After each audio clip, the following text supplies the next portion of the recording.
Welcome to Refined Resilience. I'm your host, Carrie Hill, and on this podcast, we highlight the small moments that shape our journey toward greatness and remind us that resilience isn't linear. Each episode features stories of perseverance and the little victories that often go unnoticed, illustrating that resilience is about finding strength in everyday life. Well, everyone, I am so thrilled to bring to you our next guest, my good friend, Elysia Butler. She is a passionate advocate for proactive mental well-being and suicide prevention, especially among youth. And as the founder of the Hope Hero Foundation, Elysia is dedicated to equipping young people with the tools and resilience needed to become the heroes of their own stories. Drawing from personal experiences and with over 14 years as an educator, Elysia has created innovative programs that combine the Hero's Journey framework with cutting-edge resilience research, empowering teens to thrive through adversity. The Hope Hero Foundation has made significant strides under Elysia's leadership, reaching thousands of kids and families through educational outreach, hero camps, and a growing ambassador program that certifies teens in suicide prevention. Elysia's work has been featured on multiple platforms, including TV channels, podcasts, and TEDx, highlighting the foundation's proactive approach to mental health. I am so excited that you're here. I am so happy to be here with you. I'm so glad we are doing this. Well, you have done just so many incredible things, Elysia. I want to hear all about you, and I'd love for our listeners to learn more about who you are as a person. Mm-hmm. And then we're going to get into all the good work that you're doing. And thank you for driving here to be here in the studio with me. That means so much to me. You're so welcome. I'm so grateful to be here and just excited to share kind of what's got me here. Yeah. And to provide some hope and inspiration to those who are listening. Well, and you do that so well. You are, I tell you this all the time on social and also when I see you and in my text, that you're just a bright light, and there are just those people in the world that radiate goodness and resiliency. And you are definitely one of those people. And I think that's what has drawn me to you. So almost immediately when I met you, it was just such this immediate almost sisterhood of being with my people. Right? You know? It was like we already knew each other. It wasn't just that we had just met. Yes. And it's just continued with that every time we're together. Yeah. Do you know what I love about that too? Is that doesn't happen that frequently. No. It really doesn't. We make friends and we network and we see people, but finding those people that are akin to your soul, it's really rare. And so I'm so glad that the divine put us together, and here we are knocking down all your things. All right. Well, and you hang on to those people. You surround yourself with those people who help you to be the best version of yourself. Yeah. And that's what I do in my own life. And that's a lot what I do with teaching these kids that are in my programs and who I was able to teach as an educator too. I love that. Well, and we're going to talk a lot about that, because you can't be an educator without having this sense of resiliency and hope. And so I think the foundation that you've created for the foundation is just phenomenal. So I want to know a little bit about you, your background. Where did you grow up? How did you grow up? Did you grow up in a house that was full of hope and resiliency, or, what was your upbringing like? Okay, so I grew up in Kaysville, Utah, and I am the youngest. And I have 4 older brothers. So I am the youngest and only girl, which is a great spot. It really... Yeah, you've got 4 protectors, right? It really is. And so I grew up having to always keep up with my brothers. They already had life going. All of my brothers were very into sports, athletics, skiing, soccer, wrestling, everything. And I'm almost 5 years younger than my closest brother. So really it was hey, we've already got our routine. So you got to figure out how to stay with us. Right. And so I always had that, right? With where I had to really push myself with everything that I did. And I did that my whole childhood. I played soccer. I was a great athlete. Even, starting at 8, 10 years old, I was actually on a boys soccer team. Go you. Yes. Yeah. I loved it. Like, so there were 2 girls on the team and I was one of them. And then I played soccer through high school as well as college. And so I think a lot of that resilience and that grit is or was taught to me through a lot of the athletics that I did. And I will say though, but in college, one of the reasons I ended up quitting is because I thought my only identity was the athlete I was. I attached what I did as who I was. And that wasn't true. Yeah. Right. And so I think a lot of kids do that. I think a lot of us as adults, right, like focus on, what we did or what we're doing instead of just our existence being enough. Yes. I love that. I think we do that as women too, quite frequently. And I mean, I don't want to exclude men. Obviously, there's a journey there, right? Specific to men. But I think as women, we do. We want to fill our identity with the things that we're able to achieve, how busy we are, how many, cupcakes we were able to make for our kids, or what kind of achievements we've had in the boardroom, or, we want to fill that space with who we are. And I know we were talking earlier and you said, this year I really wanted to focus on being. Yes. And so I want to hear a little bit about your experience in just being and not trying to fill with achievements or accomplishments, because you've taken on a huge undertaking and mission. And so to just be present in that must have been quite an experience this year. Well, yes, I've actually accomplished more by doing less this year, because I've realized that it's not up to me to do everything. I've got to just show up, be present with the people. Like, the only thing that I am promised is this moment between you and me right now. Like, I've experienced a lot of loss and grief, and death has been one of the greatest teachers in my life of realizing that I'm not promised tomorrow. I'm promised right here, right now. And so it took last year, I was in a car accident and it ended up being my 3rd traumatic brain injury. And it really, God halted me in my path and said, are you listening? I'm going to stop you one more time. I need you to stop running. I need you to stop running, because you can't run fast enough. I can't outrun grief. You can't do it. I've tried. You guys have tried multiple times. And last year in June, so about a year and a half ago, was really when it was everything stopped. I had already started the foundation, but we were really only 5-6 months in, and I was just running, right? Trying to do and check things off. And, if I just do this, then maybe people will notice this work that I'm doing and, want to support it and see all of this. And then God's like, okay, nope, I'm going to literally and metaphorically hit you one more time. And I could not open my eyes for 2 weeks, in utter darkness. And it took me nearly 6 months to be able to be on the computer again.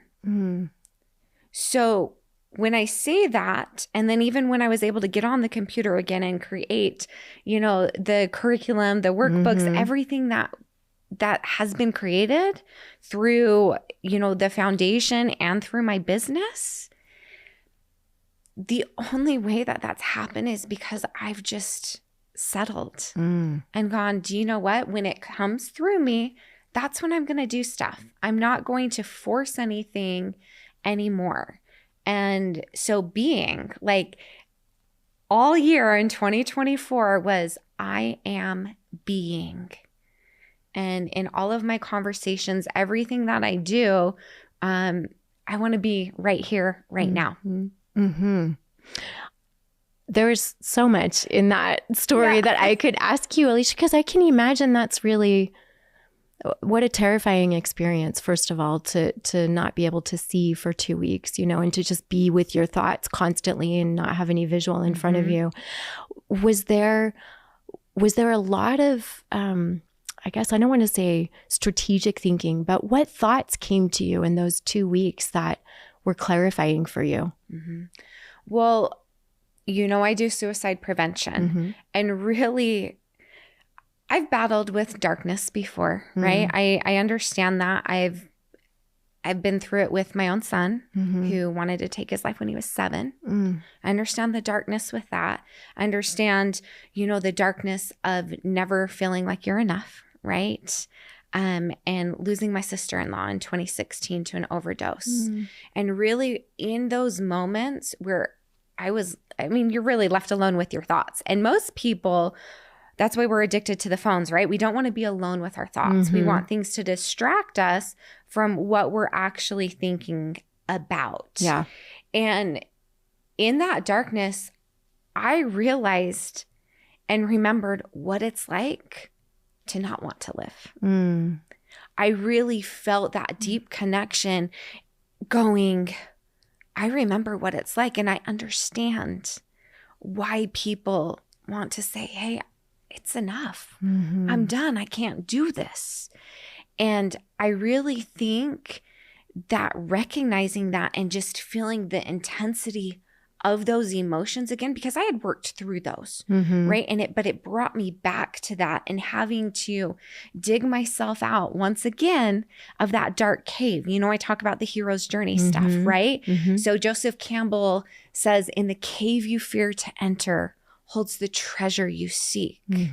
So that dark cave, right? Those thoughts that we try and run from. Well, you've got to kind of understand the darkness to find the light. And sometimes you've got to reach out for that help and borrow somebody else's light to get out of the darkness. Because what I found is that darkness, unless you reach out and say, hey, it will let you stay there as long as you want. It's not going to force you to leave. You've got to take those steps out. And so it gave me so much time to just go internally and find those things that brought me light, right? I had, honestly, Carrie, I had 10 months of chiropractic care 3 times a week. I had a full-time job of going to the chiropractor for nearly a year.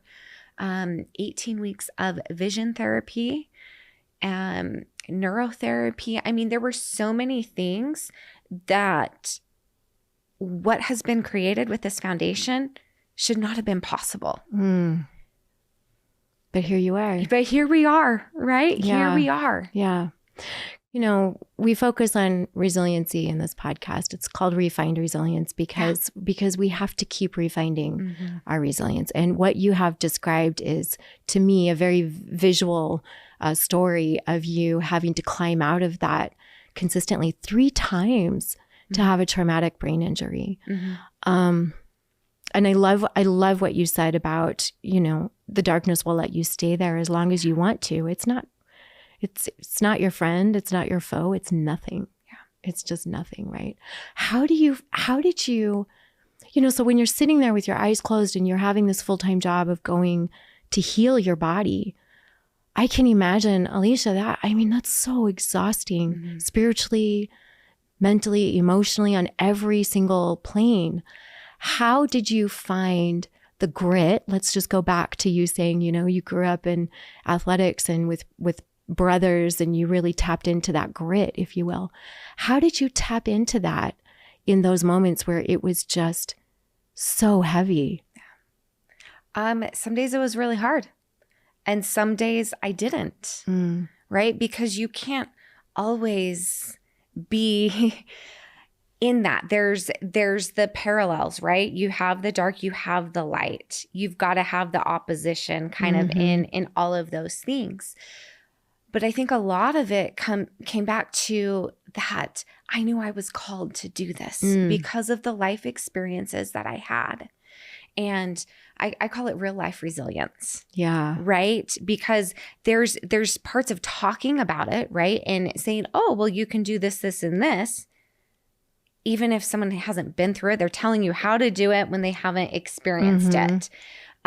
So it was day by day. It was moment by moment with a lot of that. But I found those things. I knew that doing my neurotherapy, I knew that cold plunging was so beneficial to me, to healing my brain, to really giving me the dopamine rush of that. So there were things that I knew helped me to continue being resilient. And I love the resilience, right? And my definition of it may not be the same. Yeah, no, I was going to ask you what, because I think we judge our resiliency based on what other people's definitions of resiliency is, right? So I'd love to hear yours. So a lot of times people say resilience is bouncing back, right? But here's the thing.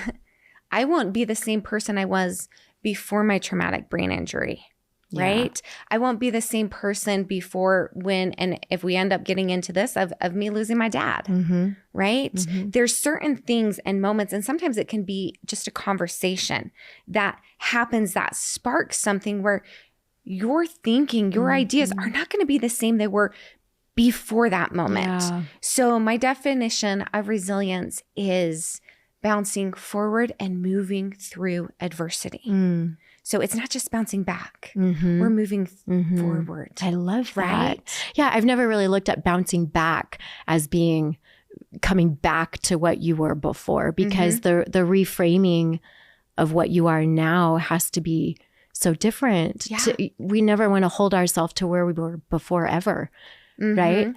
Yeah, I worked with I'd love to hear your thoughts on this. I worked with a positive psychologist a few years ago, and I absolutely adore her work. But one of the things that she did was help soldiers that were experiencing PTSD to reframe joy, because the depression and the sadness and the grief that came by losing what they had previously experienced was so heavy that she just said, you're never going to find joy in that story. So we literally have to build a new one. So what is the framework and the foundation for building new joy? And that's exactly what you're describing. So for you, what was that framework for you to say, okay, I'm not going backwards? And really something that you did say that I want to touch on is that you said, I knew that these things would help. I knew the cold plunge would help. I knew this.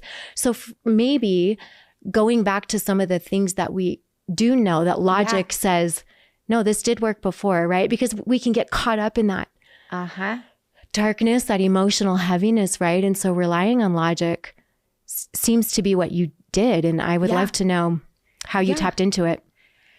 You know, I don't know if I have an exact answer of how I did it. I just knew that I was not going to stay where I was and let something that happened to me that was outside of my control determine how I choose to show up for my life each day and who I decide I'm going to be moving forward. And so I think a lot of times people do that, right? Like, oh, this happened to me in my childhood, you know, X, Y, and Z. Many times you weren't in control of that. That wasn't your fault. It wasn't up to you that those happened, right? You're not responsible for that.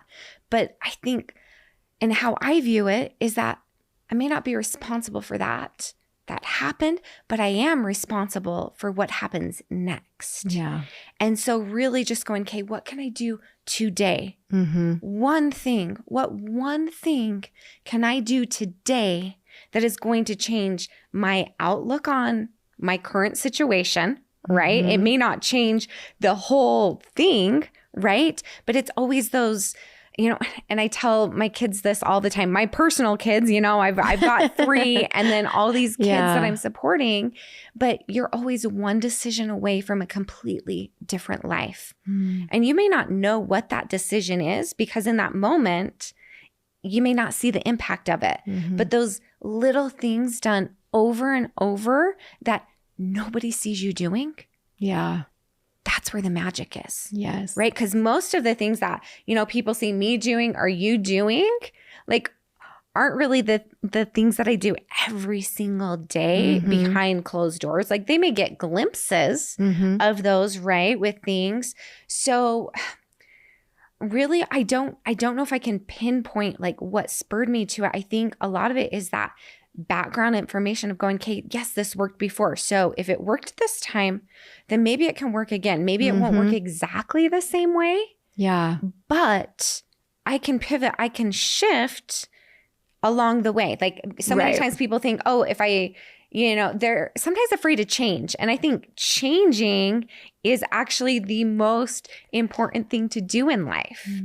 Because if you're staying the same, then where's the growth? Yeah. Right? Yeah. Where are we trying to learn and grow and just show up for ourselves? Yeah. Right? Well, and we can do that. We can't do that without the challenges and the adversity. Yeah. We can't, right? Just Campbell said, we obviously in that quote, that we can't, we have to go through the dark cave. We have to. It's part of existing. Yep. Right? And to decipher who you are outside of those things that we try to fill our life with, those accomplishments and achievements, things that we've overcome.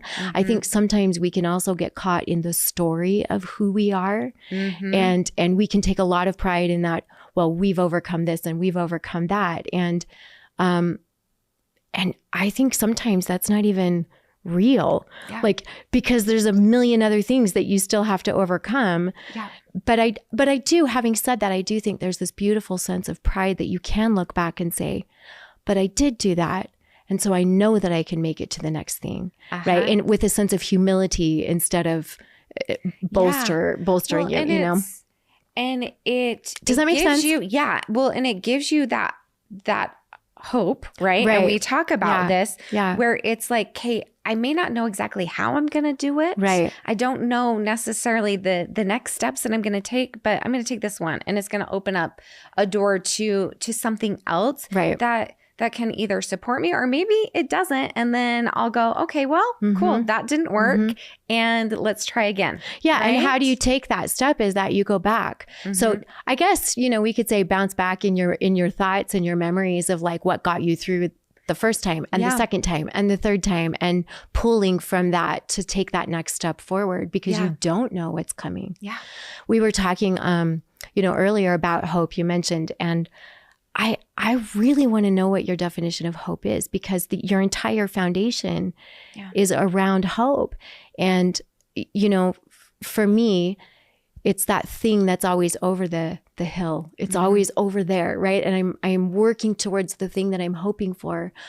But I never really achieve the thing because it keeps transforming and being different according to what I'm doing along my adventure to get to it. And we were saying that's a really ethereal journey. So how did you harness hope? How do you do that on a daily basis? And then how do you teach kids?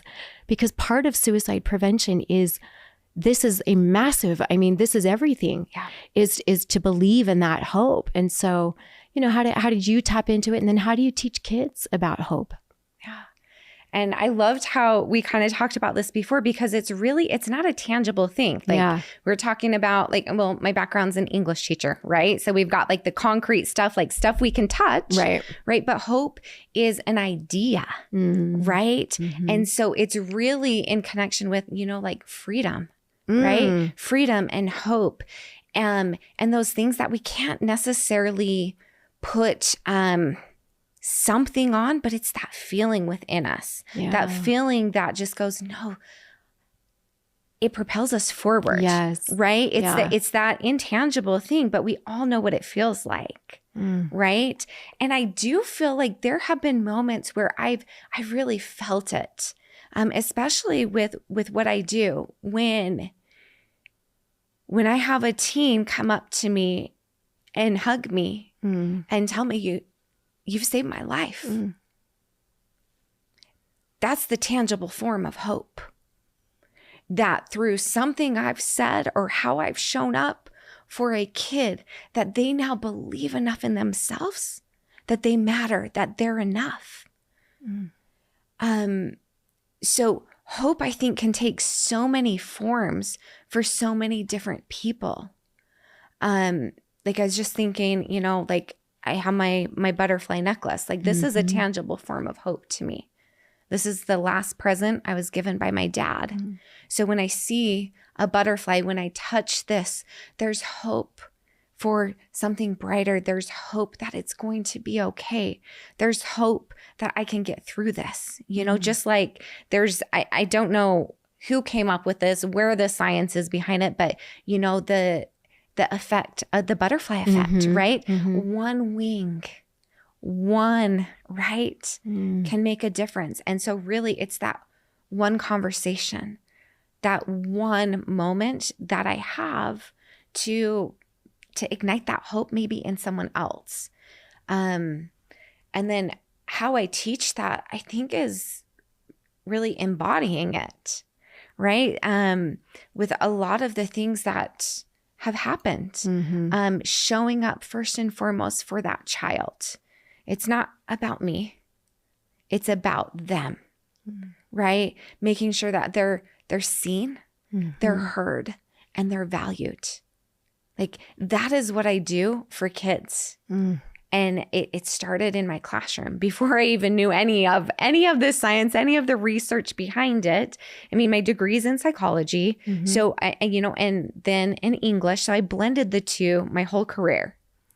And then the last 6 in teaching, I did suicide prevention in the schools. And I really made sure that those kids knew they make a difference every day. And one of the simple, tangible ways I can explain that I did that was I give them a high five, every single kid, every single day for my last 6 years of teaching.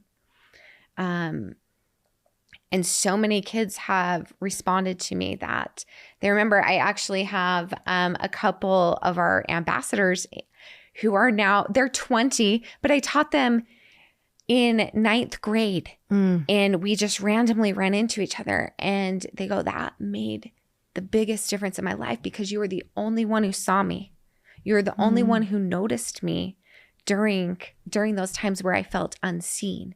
So a simple high five, a simple wave, a simple smile can truly bring about that hope in a child that, oh, well, maybe I do matter.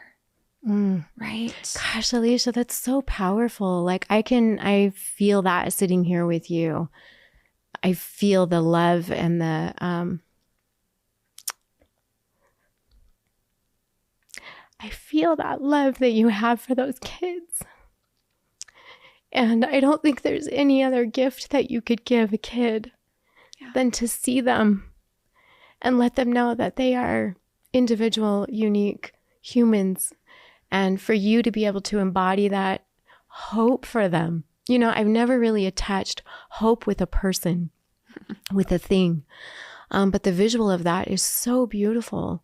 And I'm so appreciative that you shared that with me right now because I'm really moved by that. So thank you. Well, you're welcome. And, you know, when we come on to podcasts, I never quite know exactly what's going to come through or what I'm going to share. Yeah. And just kind of, you know, follow like that spirit that moves through me because I really do believe this is my mission and work. Yeah. That, you know, I've been given a task to empower these kids to believe in themselves. And it's morphed into so many new directions and things that I never even had thought of. Yeah. That have been so magical in the creation of this. Well, I can feel it. I mean, and being around you, I think you are gifted with being a resilient soul.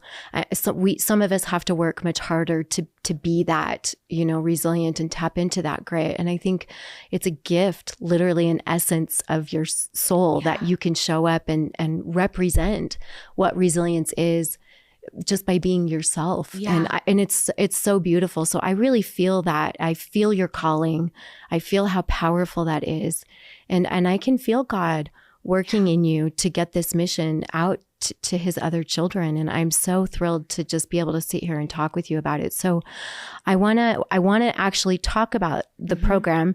I'd like for you just to give me, you know, you mentioned earlier that your 7-year-old went into this dark space and explored this and verbalized this, how terrifying as a mother of 3 kids. I don't even know how I would respond to that at 7 years old. So I'd love to hear a little bit about that journey. And then I want to talk about what the foundation is and what the mission is and how you're achieving that. Okay. Yeah. So at the time, so when he was 7, and I had 3 kids, so 7, 4, and then maybe she was 1. And it was hard. Like, I knew he was struggling. Like, some of my papers were on my son. So when I was going through and getting my college degree, I was very aware that some things were, air quote, not under the normal part of things. My mom is actually a psychologist. And so she had, mentioned some things, especially when my second was born. She's like, this is how babies are supposed to behave and act. Like, it shouldn't have been quite this challenging. And I'm like, okay, well, I'm a first time mom. Like, I didn't know. Like, we were just along for the ride with everything. So I was very aware, but we just didn't know how bad it was, right? Until I saw him attempt right in front of me. Wow. And somehow I was able to be calm. Got the situation under control, and then just had him go up to his room. And then I collapsed on the floor and called my mom and said, Mom, what do we do? Right? What do we do? And so we got him the professional help that he needed. We did get him on some medication. And then at the end of that school year, I came home to save my own child's life. And so I really poured into him with believing in him. Gary Chapman's 5 Love Languages of Children saved my son's life and saved our marriage and changed the way that Dave and I parented and still parent our kids today. And it's not just reading that. You can't just read something and not put it into action. Yeah, especially with that book. It's a tangible, like, it makes you want to implement it. Yes. So, yeah. And it really took about 2 years of consistent daily effort to even know if it was working, Carrie. Yeah. Like, it was like, okay, but that boy, that little 7-year-old boy is now a 20-year-old man, and he is living out his dream and playing college football. He's a kicker. Playing college football. Mama, that's so exciting. I love you. Every time you say that, it just makes me so happy. I love that. It makes me want to cry every time, because this little boy who didn't believe in himself now believes in himself so much that he can go, on the 50-yard line and kick in front of hundreds of people, believing that he can do something that might seem impossible for other people. Yeah. Right? And so really, Gage is the one who kind of shifted things with suicide prevention for me. And then, like I said, I lost my sister-in-law to an overdose in 2016. And she was a second mom to my kids, one of my best friends. And again, we knew she was struggling. We thought she was getting help. Right? But there were just things when you are so close to it that maybe you don't see the warning signs, understand what those are, or really understand how you can support a loved one. And so really starting in 2016 is when I dove in and have been doing this work in suicide prevention every single day and trying to figure out, how do we shift this? How do we know things before we need to know? Right? Well, and I want to just say, Elysia, like, kudos to you and Dave, first of all, for paying attention enough to what was happening within your child, within Gage's life, to be able to pick up on that and be proactive and not wait for it to get worse or for it. I mean, I think there's so much power in observation as a parent, and really knowing your children so that you can address those issues and your child well enough to know that something's off. So I just want to comment and say, I'm proud of the kind of parent that you are, first of all. Thank you. And also the fact that you just, you went through this experience with your sister-in-law, but you took both of these experiences along with your experiences in the classroom with kids and just being engaged in their lives every day. And you really stepped into, I don't know that you knew that you were stepping into yourself, but you became the problem, or I'm sorry, the solution for a problem that you saw. You didn't wait for somebody else to fix it for you. You said, no, I can address this. I have the experience. I love that kind of power. It is, I'm so attracted to people that just step up to the plate and say, well, I can do it. Yeah. Right. And it feels second nature. It just is part of your essence. It's part of who you are. And that's so apparent in the work that you're doing, and so apparent in the books that you've written and the foundation. And so, so tell me about what came next in 2016 when you started this work. Okay. So in 2016, like I said, I was teaching. I taught from, that's when I went back in after my sister-in-law died in 2016. So I kind of, had some time off, and then I was back in, and then when I went full time again in 2016, that was my whole purpose, was to make sure these kids knew that they mattered. And I knew I was going to do something with suicide prevention. I didn't know exactly what, right? But it all led to it. I used different pieces of Covey's work with the 7 habits. And I actually started doing like little after school classes and brought these kids in and just started doing some of these and piecing together what they need, what I knew worked best in education, mixed with psychology. And so really my last 6 years of teaching, I made sure those kids knew they were important to me. And here's the coolest thing too. My students scored the highest on end-of-level tests for 6 years in a row because I took care of them first. And if in education, we can just shift it. Everyone's so focused on, the academic scores. Well, guess what? If you take care of them, they will rise to the occasion. Yeah. They will. And so there was, in my curriculum in 9th grade, we do mythology. We also do Romeo and Juliet with suicide prevention. So I started bringing in speakers to talk about suicide prevention.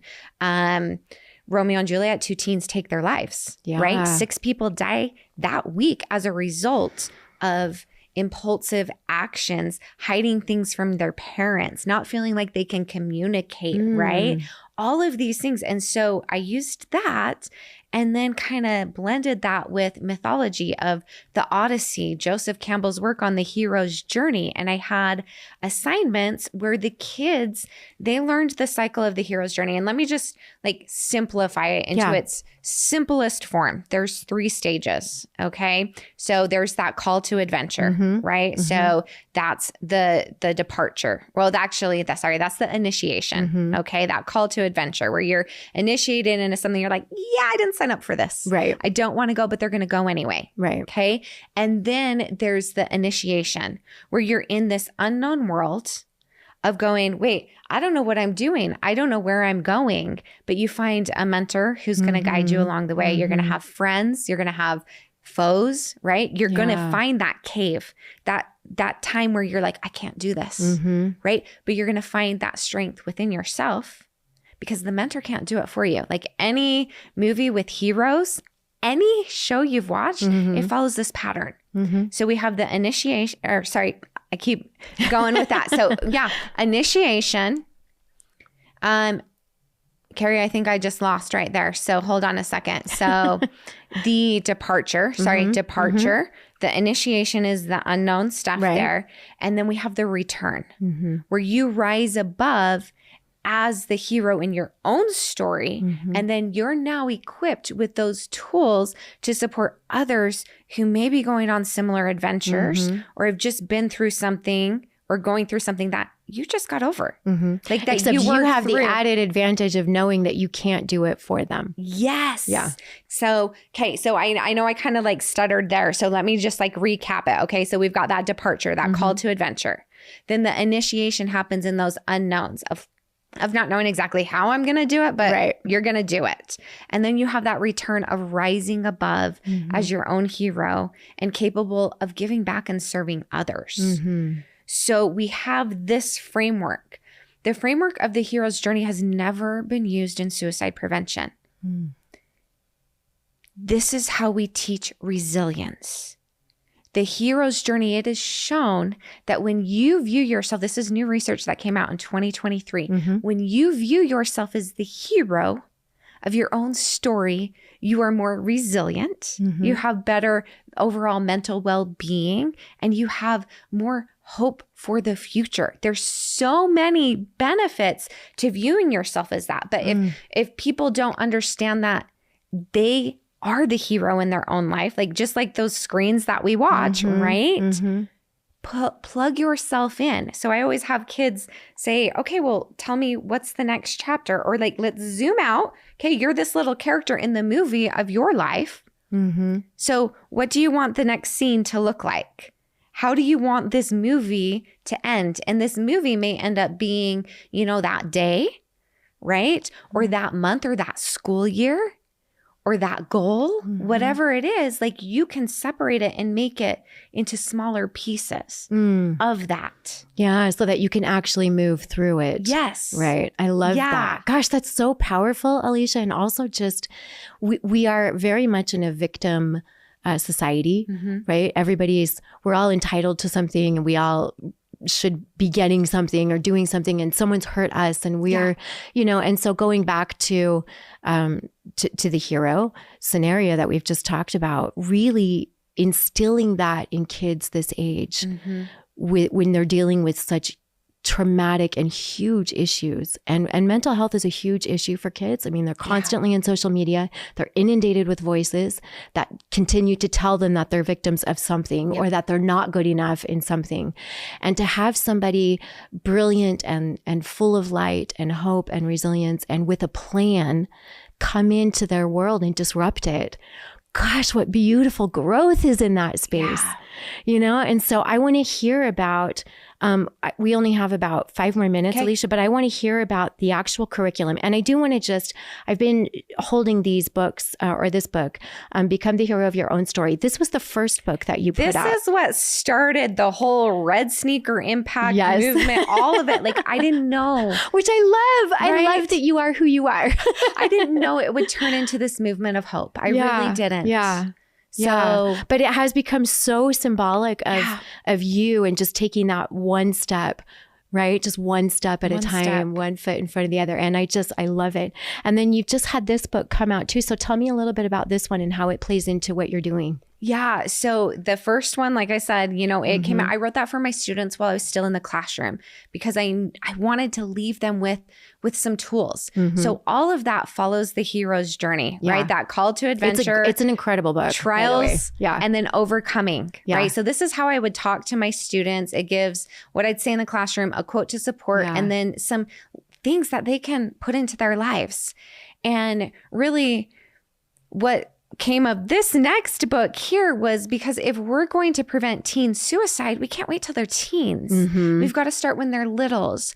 So what I've actually done is in that book, there's a cute little, you know, image, a graphic that breaks the hero's journey down into simpler forms for littles. So it's brave beginnings, right? Then we're going to be facing challenges. We're going to be helping others, staying positive. Like there's a whole framework of it. And then it's built in with little characters, their language. We've got to reach kids where they're at so that they can understand and see that they do have those heroic qualities. And that. Doing some of those, it's all within that. And then, so really the book started it, the foundation, what I do in that is from these books, I've created a whole year of curriculum. And then in the foundation and what our ambassadors do, I nationally certify teens in suicide prevention. So incredible. Right? So incredible. Yeah. And because they're going to hear it best from someone who's a peer, right? Like, I mean, as cool as I think I am to kids, right? Like they still want their friends. They want them to show it to them and be that person like, oh, if they can do it, maybe I can do that, right? So parts of my curriculum, I teach to those ambassadors and leaders on my team, and then they go and they teach that in schools, in hero camps. We've done arts in the parks. We've done different collaborations with other nonprofits, other schools, communities, wherever it is. And these kids are the ones teaching pieces of what I've created So smart. so that it can ripple, right? Like I can't do it all. Like I love it. Yeah. And it's contagious. Your light is contagious. And the way that you've designed this curriculum and these books are, they're done with a positively contagious spirit. It's infectious and it's so beautiful and brilliant. And if people want to partner with you, if they want to bring the curriculum into their organization or their school, how do they get a hold of you? So I would say send an email to hello@thehopehero.com. Okay. And that will get you in touch with where we need to coordinate different things. The curriculum on the schools, we are working on getting stuff up to the website, but for that, it's not quite available for everyone in the public yet. Got it.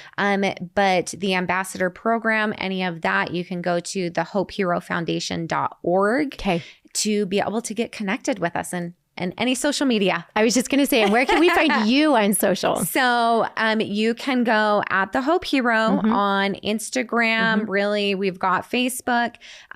My account is Rise with Elysia. So that Rise with Elysia. Yeah, I love that. Elysia, you're a beautiful soul. I know I've said it a few times, but I want to showcase this super cute little bracelet that says thehopehero.com, and it's just a reminder that you are the hero of your own journey. And then Elysia has these brilliant red Converse that match her shoes, and you will hardly ever see her without those shoes on. They really represent what she's doing, and it's just so beautiful. I'm so grateful that you're here, and I think your dad would just be so incredibly proud of you. I feel that he's with you moving this work forward. And so thank you for being you. Well, thank you for having me. And I know that's true.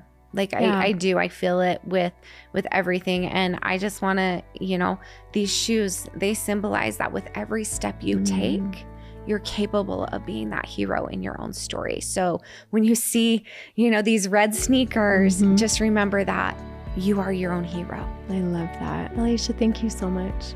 You're welcome. Thank you for joining us on this episode of Refined Resilience. We hope you found inspiration in the stories shared and the small moments that remind us all of our strength. Remember, resilience is built not just in the big challenges we face, but in the everyday experiences that shape who we are.